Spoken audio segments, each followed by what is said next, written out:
You might expect the cheapest car sold in the UK to be Malaysian, Japanese or even Chinese, but in fact it's actually French, sort of.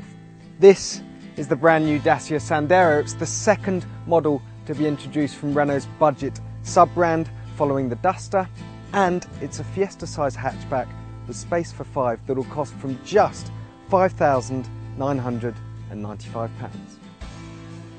First impressions are, well, rather impressive. The Sandero won't win any beauty contests, but it hasn't been beaten with the ugly stick either. The entry-level Access model comes only in white with black bumpers, but our top-spec Laureate model looks smart with its body-coloured bumpers and optional alloy wheels. If you prefer a more rugged look, there's a Sandero Stepway 2, which jacks up the suspension by 40mm, adds extra cladding and costs just £600 more than the equivalent Sandero.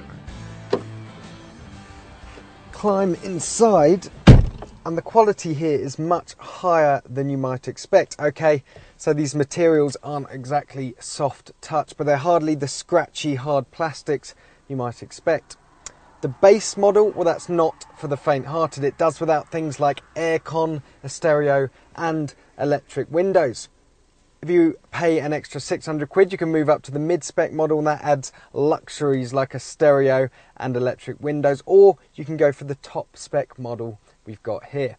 Now that costs around £2,000 more than the base spec model, but of course you do get things like aircon, electric windows all round, and if you pay £250 more, you'll get a 7-inch sat-nav. For £600 more, you can have leather upholstery.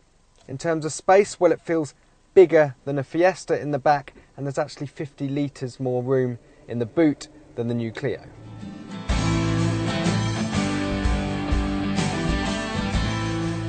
Entry-level cars get a 1.2 litre petrol with 75 horsepower, and for the first time in a Dacia there's a diesel available. It's a 1.5 DCI with 90 horsepower and sub 100 grams per kilometre CO2 emissions, but I reckon we got the pick of the bunch right here. It's a 3-cylinder turbocharged petrol engine, 0.9 litre. It's the same engine you'll find in the Clio, and it's really rather good. It pulls cleanly, it pulls strongly, and if you hold on to a gear, you even get a nice little 3-cylinder thrum, which just adds a little dash of excitement to the experience. As for how it drives with the steering, it's a little bit vague if I'm going to be honest, and the body roll, well, it's pronounced when you turn into a corner. But on the flip side, it is quite comfortable and refinement is surprisingly high.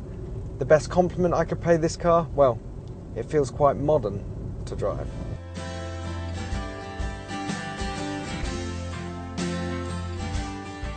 The Dacia Sandero might be the cheapest car you can buy in the UK, but it's far from the worst. Dacia sold 350,000 cars in Europe last year, and I think it's just beginning to tap the potential of this budget brand. In fact, I think potential owners of the Corsa, Clio and Fiesta might have to think twice before they spend a whole lot more money than they need to.